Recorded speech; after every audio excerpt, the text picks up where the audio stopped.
So my mother's a Puerto Rican voodoo queen. Yeah, she figured out how she could live rent-free for 6 months out of the year. She put a spell on my landlord and gave him the personality of a duck. So now every winter, he would get this urge to fly to Miami.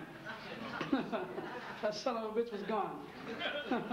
See, I got the kind of mother that could solve all her problems by lighting a candle. Like the time when I was sick. I was sick with the runs, so I was shitting for days. So my mother says, you go to sleep, I'll go get a candle. The next morning when I woke up, she lit a candle in my ass. But I gotta tell you, it stopped the runs. But you know, we grew up poor. And like most kids, I wanted to have pets. So what does my mother do? She lights a candle. The next day, it was raining cats and dogs. Then she found out my sister was having sex. So she freaked out. She says, you better not come in this house pregnant. So just to make sure, she lit a candle to sing, pull it out. Hey, there's a saint for everything. Well, you know, it's only fair that I tell you about my Italian father, the wannabe gangster. You see, he would give us $10 a week allowance, but we'd have to give back 15.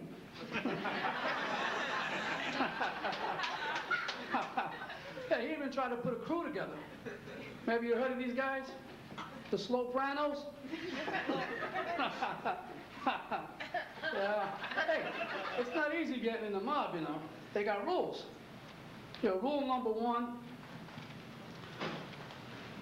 get yourself a cool name, which ain't easy.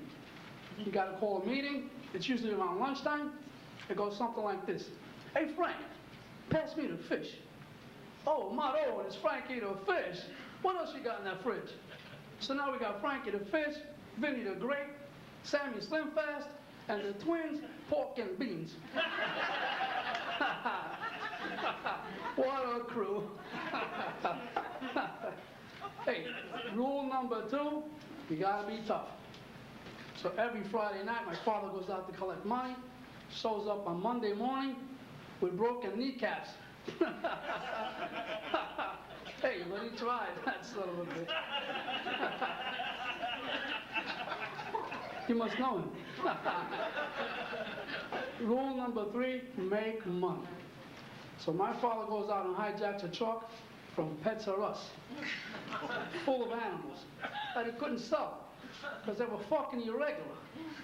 I'll give you an example. There was a chicken that ran a fever. This thing was so hot, all it did was lay hard-boiled eggs. Then there was a cricket, cute little thing, but he had diarrhea. So all night long, all you heard was, "Kaki, kaki, kaki." But the best was the talking parrot. Oh, he had problems. He was blind and had a bad attitude. So he'd be like, "You looking at me? Oh, you looking at me?" We should have sent him out to collect the fucking money.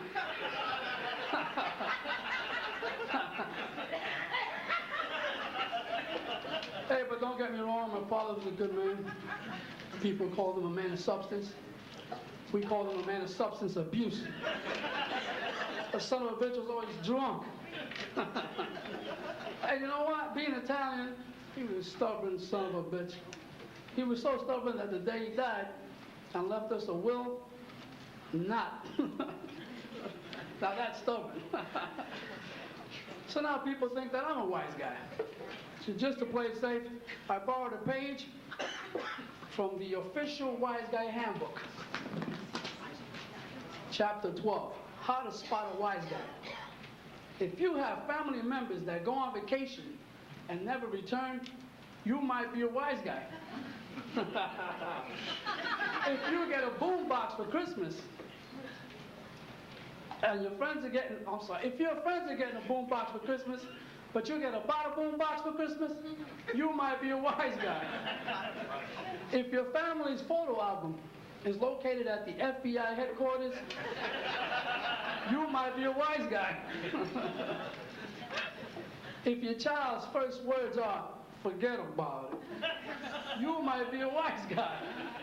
If a police lineup is considered a family reunion, you might be a wise guy. And last but not least, if your wife drives the kids to school in the station wagon, while your girlfriend is driving around in a Cadillac convertible, you might be a wise guy. Hey, I got a couple more. Anybody want more? Just a couple more? Forget about it. That's it, baby. Good night. God bless.